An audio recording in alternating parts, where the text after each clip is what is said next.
Кайырлы күн балалар. Әдебиеттік оқу сабағына қош келдіңдер. Сабаққа дайындықтарың қалай? Олай болса сабағымыз бастайық. Балалар қазір жылдың қай мезгілі? Қыстың табиғатта қандай ерекшеліктері бар? Ол көтерейік ше. Қар жауады, тағы да күн суриді, әртүрлі. Ağaçların yaprakları жоқ болады. Тағы да қосалар ма? Айдан айда olur. Күн салқындайды. Күн суыда, жақсы. Енді қыстың айда olur. Және де қараңыз болады. Тамаша, қысқы ойындар. Енді жақсы балалар, бәріміз қыс мезгілін білеміз. Енді қыстағы ең тамаша табиғаттың бізге сыйы, ол аспаннан бізге не жауады? Қар жауады, иә? Енді бүгінгі сабақта балалар сендерге осы аспаннан жауған қарлар мен қардарға сендердің өздерің бойларыңда бар жақсы қасиеттерін таратып жібергім деп тұрмын. Аяқ, келіңдер, аяқшы.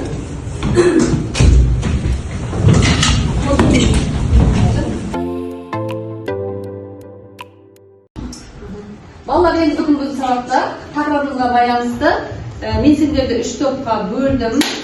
Бөлу бізде жаңа өздерің тақтадан көрдіңдер ғой, Reflective онлайн сервис арқылы бөлінді, оны компьютер өзі таңдайды. Енді мен сендерге топтардың атауы берейін. Бүгінгі тақырыпқа байланысты бірінші топ дәрумендер тобы, екінші топ тазалық тобы болады. Тақырыпқа байланысты денсаулық кепілі тазалық қояш. Енді үшінші топ иммунитет. Иммунитет деген сөзді соңғы сабақтың басын қансатын боламыз. Үш топ болып сол бойынша жинаған балымызды бір санға жылжытып алғаны шешілді. Енді балалар топпен жұмыс істегендіктен топтың ережесін сақтаймыз. Топта бір-бірімізді тыңдаймыз, бір-біріміздің пікірімізге келіссек оны айтамыз, келіспей жатсақ қосымша тағы пікірді толықтырып кетулерге болады. Ең бірінші тәртіп сақтаймыз, және білімімізді тиянақтап, ойымызды жинақтап, дұрыс жауап беруге тырысамыз. Сабаққа бізге көмегін тигізер, бізге антижалқаулық дәрумені көмекке келді. Бұл дәруменнің әсер ету уақыты 45 минут. Бұл сабақтың барысында сендерге зейіндеріңді ашуға, жылдам жауап беруге және ізденімпаз болуға жетелейді. Әрқайсыңа бір-бір дәрумен. Ақыл, күш және табандылық.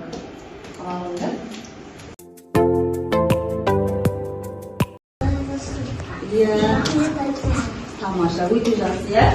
Дұрыс жауап. Жарайсыңдар? Дұрыс жауап.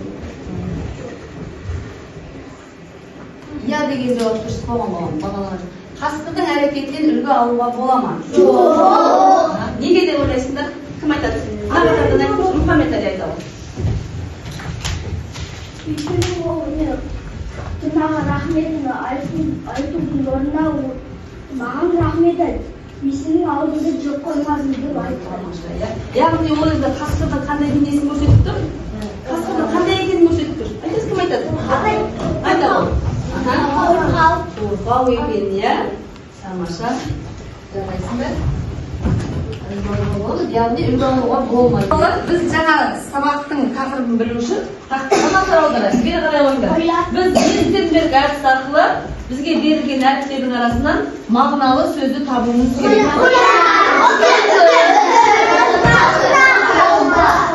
Тамаша, қайсы?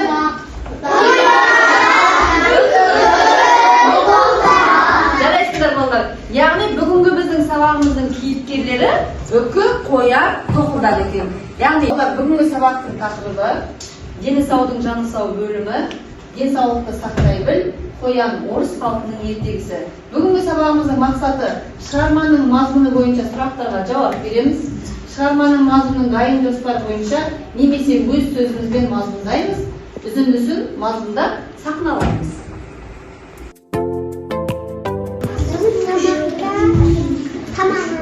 Тамақ ауырады, өйткені не шошынады бізде? 5 шошынады. Жақсы, сосын? Өте тамаша тағы? Жақсы. Тыш сақтаймыз? Айта ғой жана. Айта ғой. Сен өзің ауырдың осы аурумен алтынаған? Қандай белгілер болып сөйледі? Қызылшашы. Дене қызуың? Көтерілді ма? Міне ең алғашқы белгілері сол дене қызуы көтеріледі. Айта ғой. Өте жақсы балалар. Бұл енді жиі кездесетін ауру болғандықтан балалардың хабары бар. Өте жақсы, барлық оқушы белсенді бір балға жылжыта қойыңдар. Сендердікі қандай? Ал әрден бастай ғой. Senin yoktan gelelim. Дене қызуы. Бас ауруы келсем. Өте жақсы. Қызу көтеріледі. Шүкірлесің, өтесің. Ал, жөтелесің. Тамағың қаласын ұтымыздан. Иә? Яғни? Денеді. Еркіміз не істейді? Киме берісін, киме береді. Жақсы. Біз айтқан осы ауру белгілері қай аурудың белгісі? Балалар кездесіңдер ме? Алып қосарларың бар ма?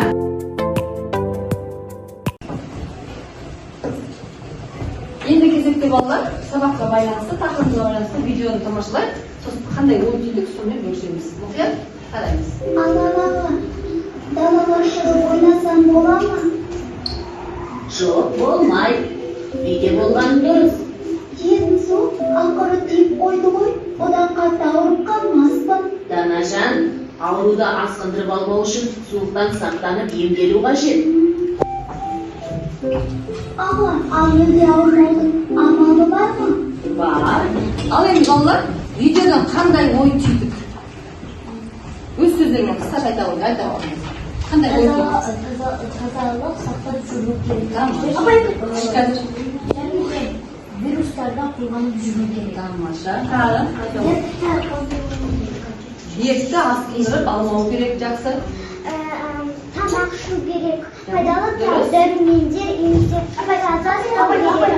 спортпен шұғылдану керек. Шұғылдану керек, иә? Өте жақсы айта қойыңыз. Тамаша. Спортпен айналысу да денсаулықтың бірден-бір кепілі. Айта қойыңыз. Санжар. Күнінде далаға шығып шомылу керек. Таза? Қайсына топтан? Айта қойыңыз. Айта қойыңыз. Үйде емделу керек, сосын далаға барып спорт айналысу керек. Жақсы, келсем. Жеке бас гигиенасын ұстау керек. Сақтану керек, міндетті түрде. Тағы бар ма жауаптар? Толықтырады. Далаға шығып жүгіру керек. Жақсы, өте жақсы. Көптен бері ауырып жүрмін. Санжар ауырып жүр. Едім. Екінші. Қолдап қоянның өнімдерге қарап, қай жерін ауырадың? Мұхаммед Әли. Қай жерінің ауыратынын білмеймін. Әйтеуір түлкінің қазасын көрсем дірілдеп әлсіреп қаламын деді Жарайсың. қойып. Жігер ауырып. Қай жерінде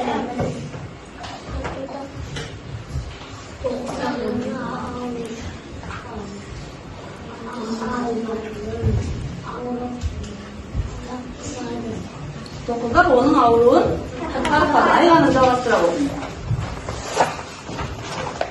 қай жерінде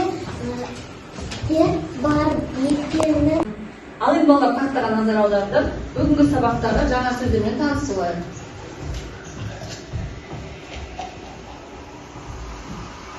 Яғни, құп алу дегеніміз қандай мағынасы береді екен?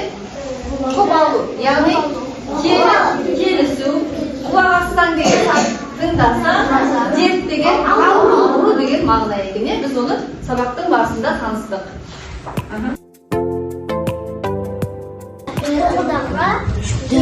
Жақсы, айта ғой.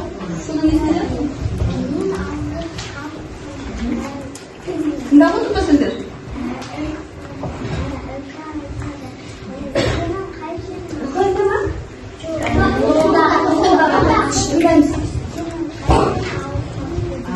Не деп айтасыз? Қайдан ауырып дейсіз? Қарасын көрсем, дірілдеп әлсіреп қаламын. Дұрыс айтып па балалар? Дұрыс айтып қой. Қай жерің ауырады? Қай жерің ауырады мен білмеймін. Енді негізгі ой сол ғой балалар. Түлкіні көрсем дірілдеп қалдырайын дейді. Сонда оның ауру болса екен, иә? Ауру не болды сонда оның? Жарайсыңдар, нақты қошемет соғыңдар. Ертеңгі басталу. Келесі. Бір балға, екі балға жазған бұл күні шынымен де қатесіз ойларын жинақтап жазған екен, иә?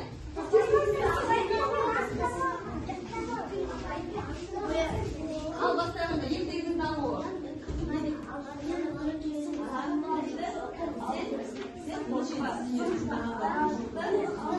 Неге тыңдамай отыр балалар? Тамақта болды және шымыр болды ма сондай сөз бар ма? Ешкімнен қорықпа, сен мықты бол. Қорықпа және ауырма дейді. Жарайды, келісейік, ал отыра ойындар. Жақсы. Енді қорқыңыз жасап ойындар.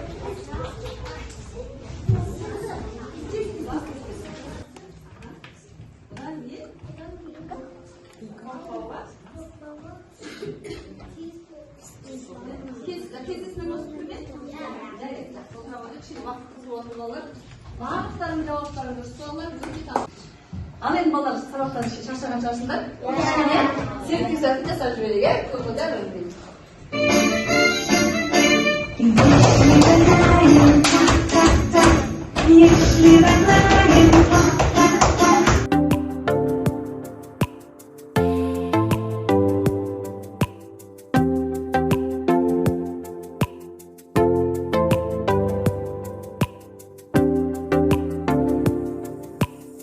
Бар.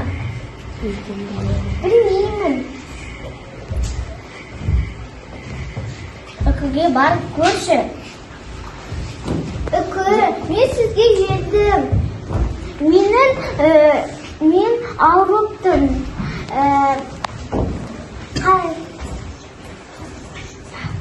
Қай жерім ауырады? Білмеймін. Түлкінің қарасын көрсем шошып кетем. Ой. Сені тыңдап көрейін.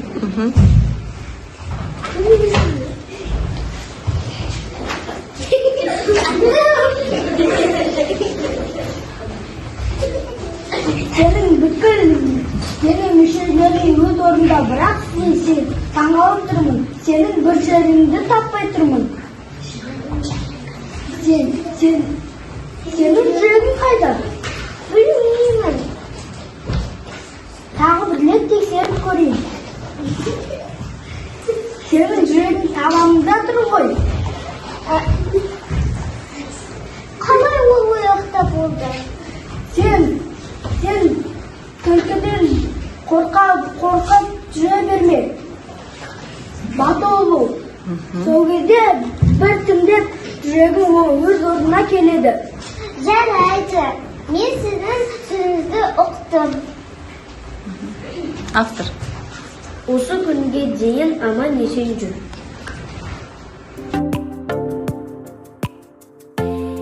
Ал енді олар бері қараймыз сабақты қорытындылайық.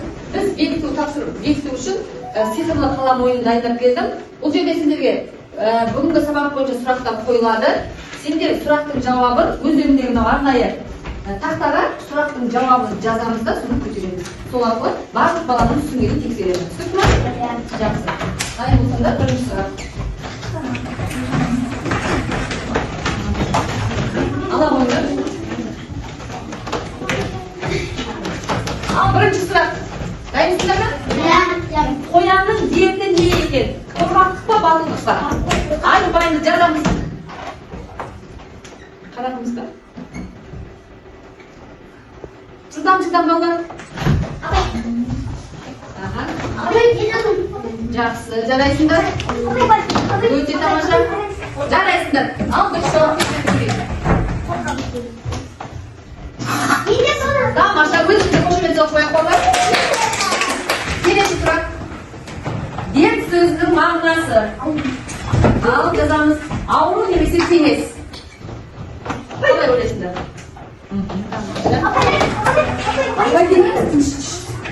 Жарайсыңдар. Ал енді сөз қойыңдар жауапты. Дерт сөздің мағынасы ауру дейді балалар. Жарайсыңдар. Дұрыс барыңдар жауаптарымыз. Қане біріміз қошеметтен қояйық. Келесі сұрақ. Тоқылдақ қоянның ауруын тапты ма? Иә немесе жоқ. Қалай ойлайсыңдар? Тапты ма тоқылдақ?